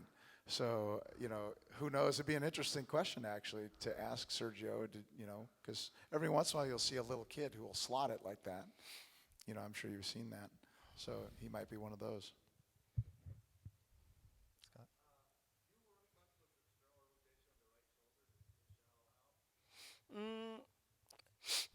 Sometimes. I mean, some people don't have the range of motion to do it. So, a guy like Graham McDowell, he shallows the club a ton, but he doesn't have a lot of external rotation. Rory McIlroy doesn't have a lot of external rotation. So, I mean, you can still get it through like a guy like Rory, he's not going this way with his shoulder. He's more this way, but then he's doing it with his forearms to shallow it. Graham McDowell, same sort of thing. I would even say that. So to me, it's also like how much is too much. So if a guy is hitting their end range of motion, their external rotation, that's going to kind of be a limit of how much they can shallow it in that way. But then you only have so much range of motion of your forearm to your humerus, right? You can only go that way so much. So if this isn't fully external, you can almost use that as a governor for how much it shallows against that. So there's a lot of great ball strikers who do not shallow it through external rotation, but still get the club to shallow it. I mean, again, if you want to get it to shallow, which for a given pattern, you may not need a bunch of shallowing, but I definitely think you can do it through the forearm and not just through the shoulder. Can I chime in on that one? Yeah. So the gentleman who just asked the question is an awesome ball striker with a great golf swing who shallows it beautifully. I was just curious about you in your own work with your own swing and your students. Are you finding success with your students in working on that?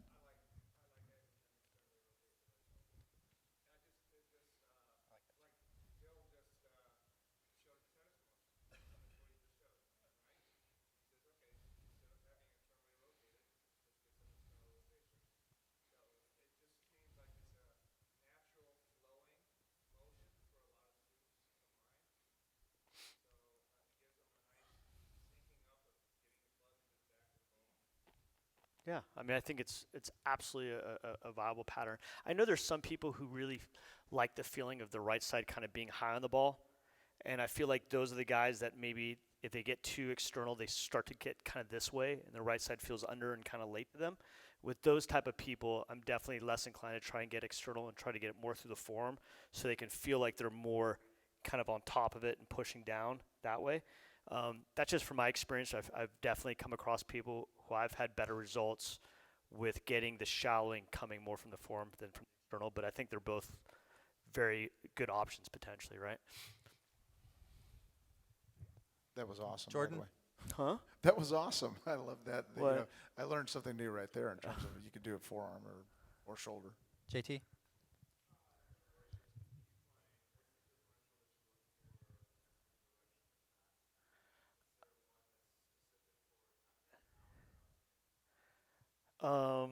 Just in terms of like the difference between face, path and face. Oh,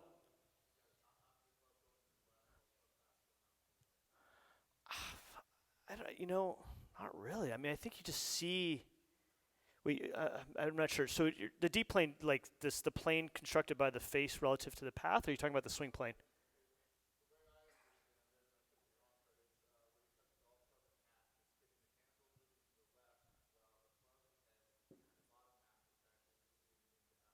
Oh, okay. I'm sorry. So just the D plane, just whatever, just for clarity, like it's a concept written by Theodore Jorgensen in his book Physics Golf, whatever it was, and it's basically you have the face angle, and then you have the face vector, and then you have the path vector. It creates a plane, and the ball is basically spin on that. I think you're saying like what is the hand path relative to the club head path at impact? I mean, it definitely seems like better players have the hand path going in an opposite direction than the club head through impact. Now, I think this could happen with a swing that's into out, out to in, whatever. So even if a guy who's like super into out, if you were to film in the direction of the plane through the ball, you can see a little bit of like a fish hook. And this left, I don't think the importance of it is post-impact. It's like a pre-impact thing. So if you look at a lot of guys, just into impact, there's a little bit of this kind of motion. Even if their exit is that way, like say like a Ricky Fowler or whoever, there's still an element of it fish hooking in, and then it kind of extends out that way with it. And this is where, one that creates a torque to help kind of square the club up and also accelerate it. But this is some of maybe the 3D flat spot stuff that I think is potentially super interesting. And it's basically saying, are there certain relationships between the hand path and the club head that can kind of change the shape of the arc at the bottom? So for example, if I were to take this club and just kind of uncock it, that's going to form, more or less like a circle, right? An extreme example, if I were to take my hands and go up as it uncocks, that club just literally traced a straight line coming into the ball.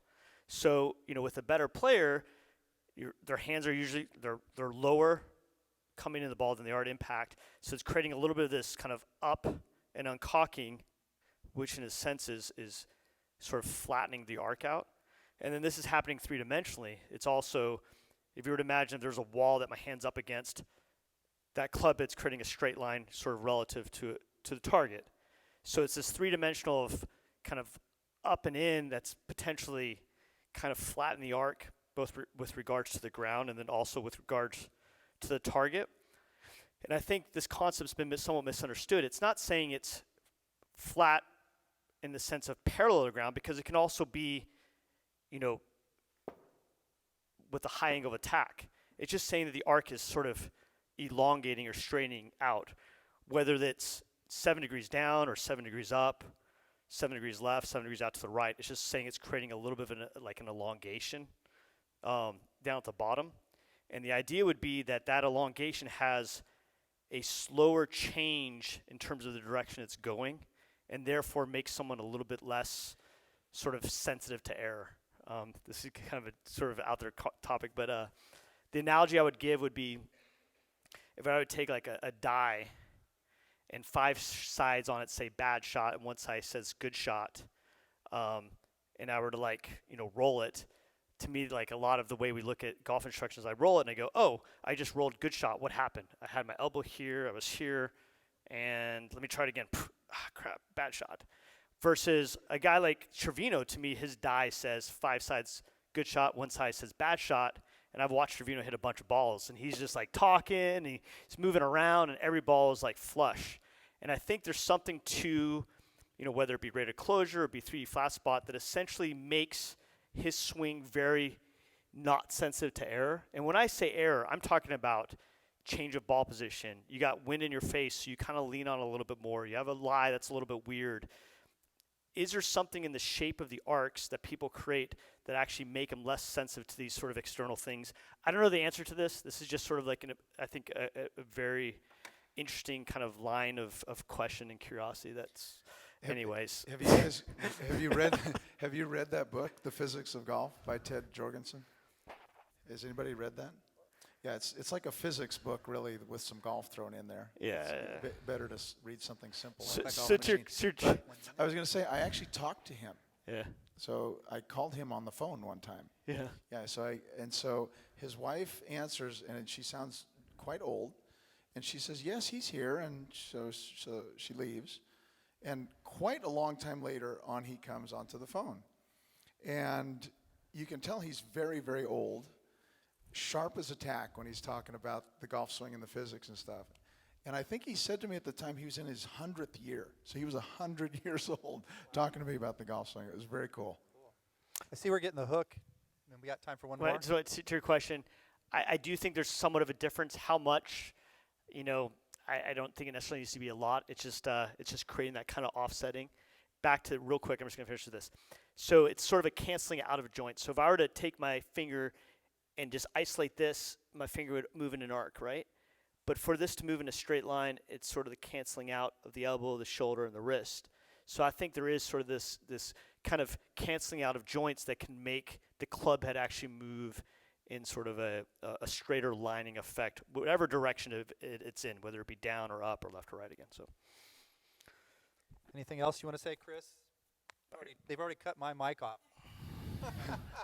I wanted to say one last thing. Anybody, we talked about a lot of ball flight concepts and stuff.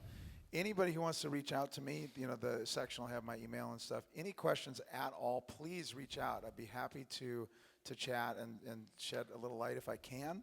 Or if you have a student that's giving you a particular snag, send a film. I have a couple guys in my section or in the chapter that'll do that. So please do. I'd be happy to shed some light. So.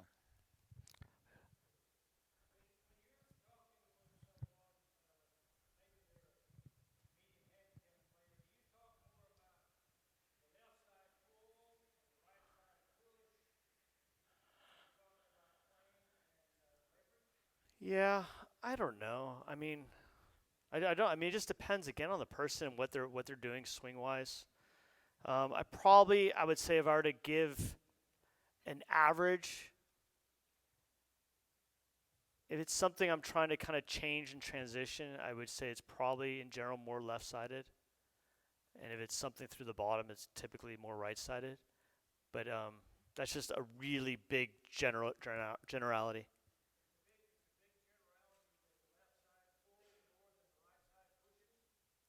I'm sorry? It says it's a big generality that the left side pulls more than the right side pushes. I mean, Being broad stroke there. I'd say early on, I find that to be a better key. Like in transition, if I'm trying to make a transition shape or change, I typically feel like a left-sided kind of feel typically works better. Also the part is like you're saying with external rotation, if it's a right external rotation, I don't know if you would consider that a push. Like I kind of almost like a throw more than a push.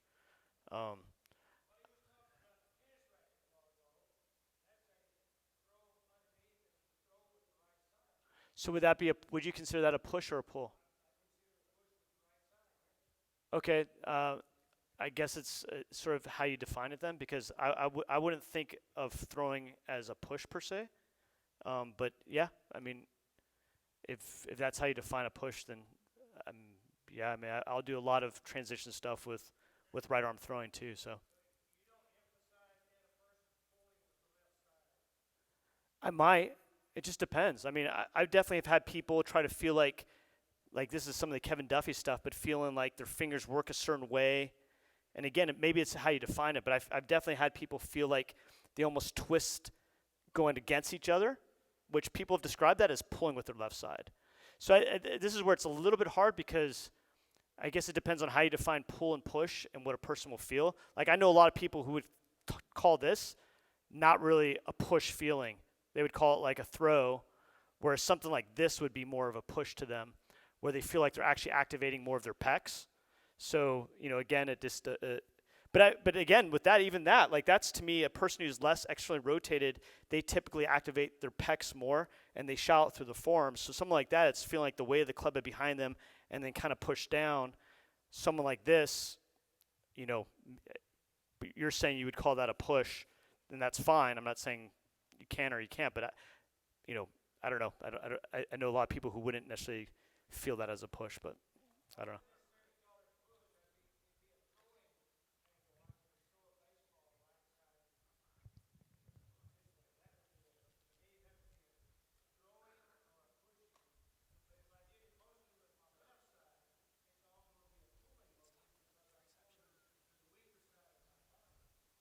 Yeah. But so I'm sorry. I don't know. Hitting the hook. They're shutting the lights off. I'm sorry. We can talk more. I'll talk more at the reception. Yeah.